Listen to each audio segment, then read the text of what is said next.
Good morning, everyone, and welcome to Think Future.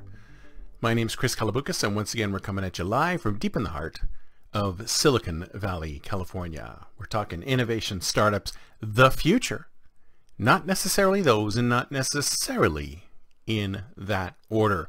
If you're watching on YouTube, smack that subscribe button and hit that bell so you can be notified when a new show comes online. And if you're listening on your favorite podcast service, please subscribe and please drop a note on Apple Podcast. I'd greatly appreciate it. So I've had interviews with tons of people who want to change the world. That's right, they all want to change the world. In fact, don't you want to change the world? I think we all want to change the world in some way. We want to leave our stamp on the world. But I noticed something interesting with all these individuals who are trying to leave a stamp on the world, trying to dent the universe, is that we're all trying to come up with solutions to the problems that we have today.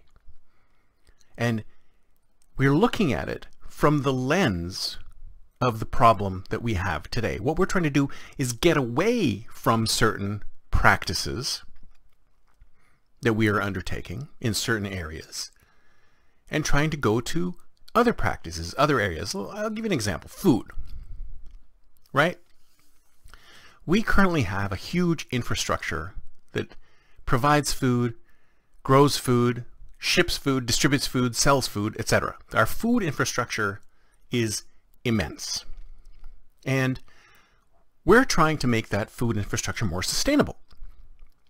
So we try to change this, we try to change that, we try to work within the infrastructure, we try to work outside of the infrastructure. We're still having a tough time trying to change. And I think one of the key issues here, and this is the same thing in a lot of other fields, is that we are able to figure out what we don't want to do. We don't want to have as much meat. We don't want to have as much carbon in the air. We don't want to have as much. We know what we don't want. We know what we want to run away from. We know what we want to do less of. And in some cases, we know what we want to do more of. But still, the end goal is not defined. We are working with what we currently have, and we're trying to step away from what we currently have. It's kind of like when you go to a restaurant and you sit down and you look at a menu and you don't know what you want. There's plenty of things on the menu that you don't want, but can you elucidate exactly what you want? Sometimes you can. Sometimes you can't. It depends on the menu, it depends on the day, it depends on if you're a decisive person or not. Maybe you're not a very decisive person. Maybe when somebody puts a menu in front of you, and especially a big menu, say it's like a Cheesecake Factory or something like that, you like totally freeze up because you don't know what to do. Too much choice. So I'd like to introduce a little concept in the startup world that we use in the startup world called minimum viable product. And I want to introduce this concept and mash it up with the problems of today. The big, hairy, audacious issues we have today.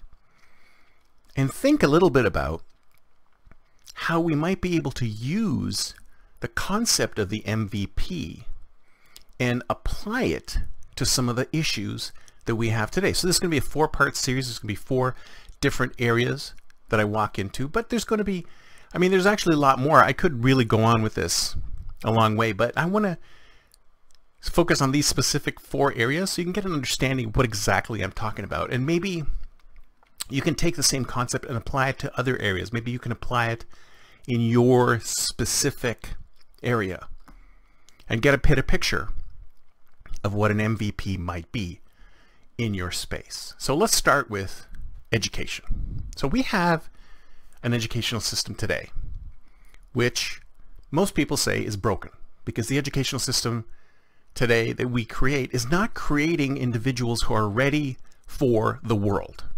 They're not ready for the market.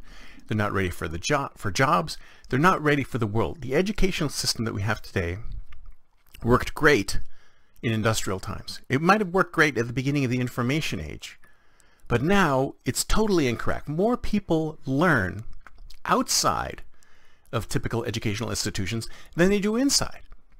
There's a friend of mine who learned how to play golf by watching YouTube and practicing. In fact, a lot of individuals today learn themselves. In fact, if you look at the people who code, 70 to 80% of those coders are self-taught. They did not go to school to learn to code. They're self-taught. So we need to fix education. Now, the problem with the concept of fixing something that's already out there, that's broken, is that you know what you don't want. You know that education is broken. I think we all know that education is broken. At almost every level, education is broken. And we might know what we need to change here and there in order to solve this problem and that problem, but we haven't looked at it holistically. We haven't looked at it from the 60,000 foot view. We haven't looked at it from that angle and said, what do we really need to do when it comes to education? What do we need to do to provide every student the correct type of education so that they can go out into the world and do what they want? Save themselves, save other people, do whatever they want. Contribute to themselves, contribute to society. Have we looked at what the minimum viable education that an individual needs for them to learn in school, in the educational institutions, and then send them off to learn everything else outside of the educational institutions? Have we thought about the minimum viable education that a student might need and taught them that, and then had them go off and do things? Because no, our system isn't like that. It's, you've got to do GEs, you got to do this, you got to do that. You eventually come out with a certificate, a diploma, a degree, which may be worth nothing in the world that we're in. There's plenty of people who've got advanced degrees and they're still slinging coffee at Starbucks. They're still baristas because they can't find jobs in their space. There's a disconnect between the education that they've received and the education that they need to be able to survive in the world. And I think the reason that is because we have not yet defined exactly what the minimum viable education an individual student should have by the time they leave high school or college. What do they need to know?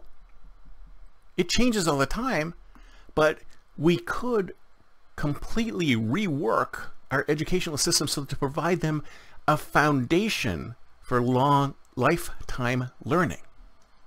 I mean, that's what we need to do. We need to teach them how to learn. We need to teach them how to think critically. We need to teach them how to search, how to find, how to be curious, how to want to know more. Give them that foundation in critical thinking. Then let them go off in all directions, in all different ways, and learn the additional stuff that they need to learn based on this foundation. See what I'm trying to say?